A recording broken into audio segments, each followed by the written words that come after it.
All right. Hey everyone.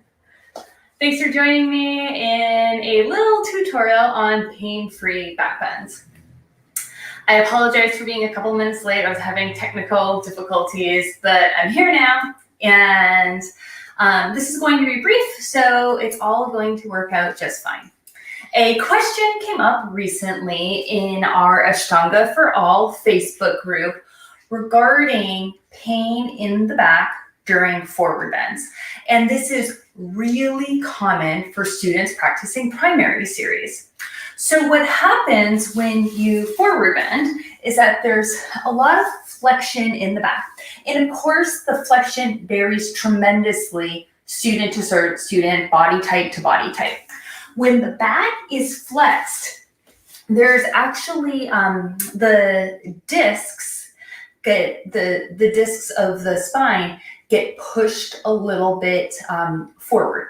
So it's really easy to slip a disc if you're forward bending well, it doesn't really happen maybe it doesn't really happen in practice, but like if you were bending over to pick up something heavy and your back is really round, you know how you always see signs to use your legs, lift with your legs.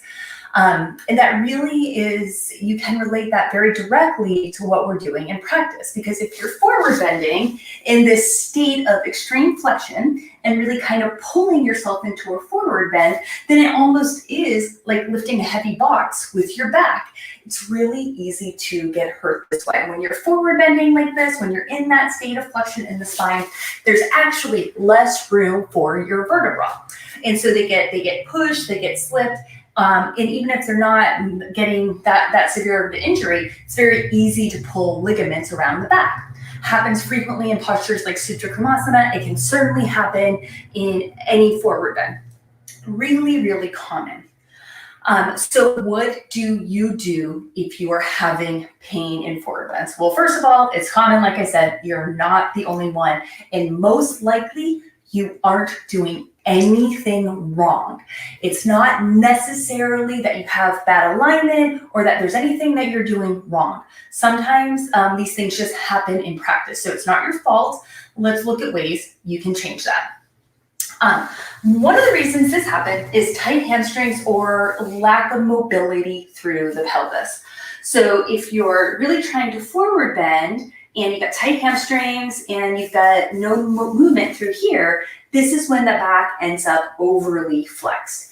And again, that overly flexed back makes it easier to pull or strain a ligament or slip a disc. Remember, you're trying to lift with your legs, right? So let's take a look at that.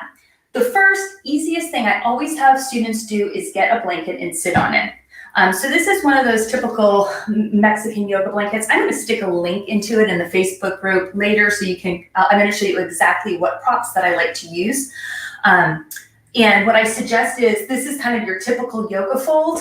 I suggest folding it one more time so you've got a little bit of a thicker fold, and you're going to sit right on the front edge of the mat. And what happens when you sit right on the front edge of the mat is that it kind of lets your pelvis tilt a little. So instead of being stuck here in this, this place that's going to kind of limit the movement through the pelvis, it makes it a little bit easier to start to tip the weight forward. And that indeed makes it easier to extend the back. So that's the first thing. Second thing you could try doing is kind of bending your legs a little bit. And this is to relieve any tightness to the hamstrings. So when the hamstrings are really tight, it pulls the pelvis, and that kind of gets the pelvis jammed up as well. So sitting on a blanket and softening the knees might make it a little bit easier to lengthen the back and get a longer back.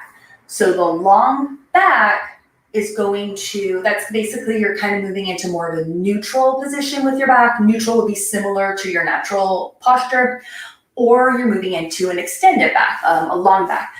And that makes more space for the vertebra, should give you more comfort as well.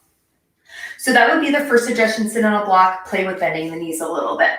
But here's my favorite suggestion, which usually nobody wants to do, but I'm going to show you because I think it's really, really valuable. Ideally, I would say go right up to the wall like I am now and actually put your feet against the wall. You're still seated on the blanket. You can bend your knees a little if you want to. You definitely are trying to kind of slide your sit bones back a little bit and sit right down on your mula bandha, really. Like you want to feel yourself root down. Pull the belly in, reach your arms over your head so you're long, right? Now, this obviously doesn't look like much of a forward bend, but what you're going to do is try to lean forward a little bit and just tap. If you can, you're going to put your fingertips on the wall. Now you see here, my back is extended. To be honest, this is quite an intense stretch for my hamstrings. And what's really nice about this position is my core is engaged. So I'm not folding all the way down, obviously, but I'm still getting a lot of the benefit of the posture of a forward bend because I am getting flexed at my hips and I'm lengthening my hamstring. In addition, I get the added benefit of toning my core without hurting my back. You can do this for any forward bend. You can do it for Turanga Mukha, Ekapada, Paschimottanasana. Same thing. You can do it for Janu Shirshasana. Same thing. And all of these different versions of the forward bend, my hip is still opening. My hip's going into the position. My hip is doing the pose. I'm just simply doing it with my back long. If you have SI pain, if you have low back pain, this is my suggestion. You can do Marichasana. So this is my number one suggestion for when people are struggling with back pain in forward bends. Since we're on the topic of forward bends, I want to bring up one other really important point, and that is think about forward bending from your bandhas. So all too often I see people forward bending using their arms, right? Maybe you know this person, maybe you are this person. You kind of grab on and you pull for dear life. And I think this pulling can cause extra flexion in the back. And I think this pulling brings the work of the forward bend mostly into the biceps. Think about forward bending from Uddiyana Bandha. So lift up, get long, long, long, soften if you need to, tilt the pelvis, try to keep this all long, and then lengthen from Uddiyana Bandha. So you're getting longer, longer, longer, without using the arms by engaging through Uddiyana Bandha. And then when you're kind of in your final position here, think about extending through the crown of the head. So it's almost as though somebody's hand was right here at the crown of your head and you're pushing into it and extending the back. So that's going to make the back longer. And remember, the longer the back is, the less flex it is, hopefully the more comfortable it will be for you. So those are my suggestions for working with forward bends. First, sit on something and perhaps bend your knees. Second, hinge at the hips, do the leg position, reach into the wall, tone the core. Super important.